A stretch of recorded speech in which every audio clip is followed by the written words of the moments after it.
Joining us now is Congressman Byron Donalds. Congressman, welcome to the program. You were one of the holdouts last week, and it looks like since Speaker McCarthy has become Speaker McCarthy, the pace has been extraordinary. Swalwell off committees, Ilhan Omar off committee, Adam Schiff off committee, anti-CCP committee, the church committee. Are you guys able to keep up this pace?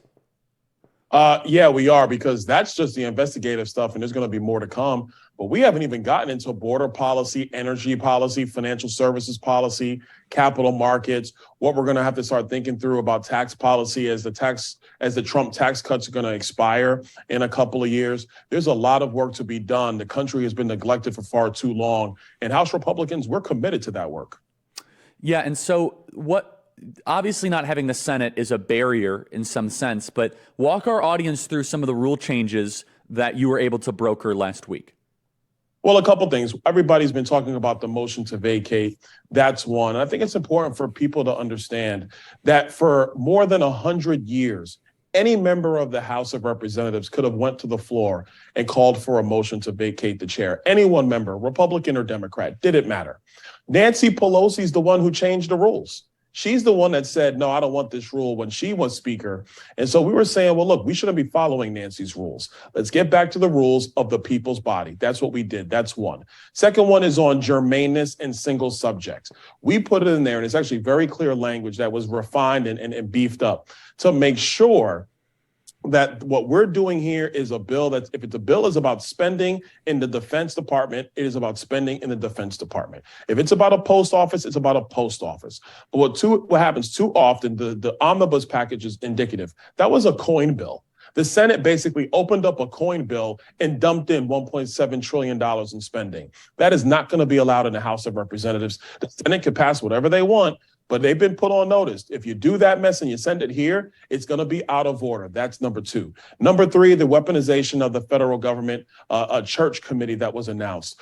Part of the negotiations was making sure that church committee could have all of the teeth necessary to be effective. We don't want to get into the business of just doing dog and pony shows. If we're going to do something, we want it to be effective. So that was part of the process there. Then the other piece was just making sure that every part of the conference was reflected in terms of their political viewpoints on all committees. That way, whether you're talking about budget, you're talking about energy and commerce, appropriations, and so on and so forth, that there are people who are, more moderate in their leaning and more conservative in their leanings at the table going through this policy that affects the American people. Yeah, and so what committees are you personally going to be on? Do you know that yet, or is that still being decided? So actually, yesterday I was appointed to the Financial Services Committee. On a personal note, financial services is actually how I got into politics. That's going back to 2008. I remember watching that committee when they were going over Dodd-Frank and all that stuff. And I just thought that they had no idea what they were doing. Still don't think they had any idea that they knew what they were doing. But it's what got me. It's got me interested in politics. So we've now come full circle, I guess. So I'm going to be serving on that committee, and then there's still a potential I'll serve on oversight in this Congress as well. You are a finance professional. Joy Reid is not. First, I want to compliment you for going on Joy Reid. You significantly boosted her show, which is miserable to watch. I think that it's torture, but good for you for doing that. Let's play cut 70, because Joy Reid, let's just let the tape speak for itself. Play cut 70. Do you know that Social Security is going to be insolvent in 2035? It is not going to be. That is not true. That is actually not true. No, it's actually not true. Now, Joy, it's actually I'm a finance not true. professional. It's actually not true. But it's actually not true. The financial community. That's actually not true. Social Security will go insolvent. That's actually not true. Those are the facts. That's not true. Should we not prepare for that? Congressman, you're right. Elaborate. Well, first of all, listening to the clip, I didn't realize that they boomed her mic over mine. Of course, so they did. It was effectively cutting me off, but that's another point. Listen, the Congressional Budget Office, the Office of Management and Budget, the Congressional Research Service have all said that Social Security is going to go insolvent in 2035 or maybe sooner. One of the things that has impacted Social Security in a negative way is the fact that during the COVID lockdowns, there just weren't payroll taxes going into the system in order to pay Social Security benefits. So we are going to have to take a look at that at some point in the future, and we can do that in a responsible way. But make no mistakes, it's going to be insolvent.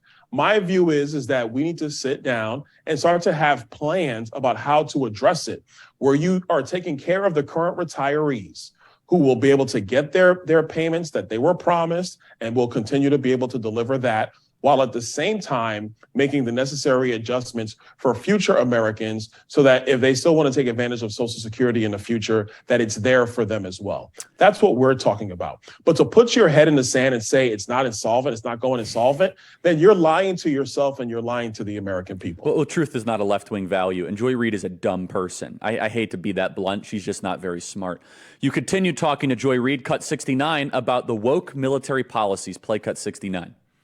One of the reasons that we have to get into some woke policies at the Department of Defense is because recruitment is down at the Department of Defense. If our military is not prepared to deal with battles in the future because recruitment is down, shouldn't we go in and investigate? And it should be no question at all to investigate it. Your thoughts, Byron, before the break?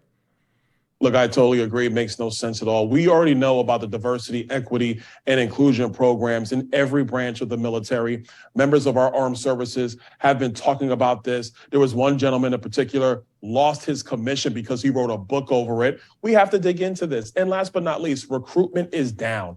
Our military has one job, and let's just be very blunt. It is to defend the homeland, fight wars, and if worse comes to worse, yes, kill the enemy. That is the job of the military. It is not a social experiment. And what is happening over there is to the detriment of the United States. Congressman Donalds, I'm excited to see what the future holds in store for you. It wasn't Speaker of the House this time, but I think there's some big things. Keep fighting for liberty. You were super impressive on Joy Reid. She showed us who she is, which we've always known. She's a low IQ left-wing activist, and you were stoic. You were poised. You were full of joy and charisma and clarity, and I'd love to see you do more of that. Thank you, Congressman. Talk to you soon. All right. Thank you, Charlie. See you. Email us, freedom@charliekirk.com. Subscribe to our podcast.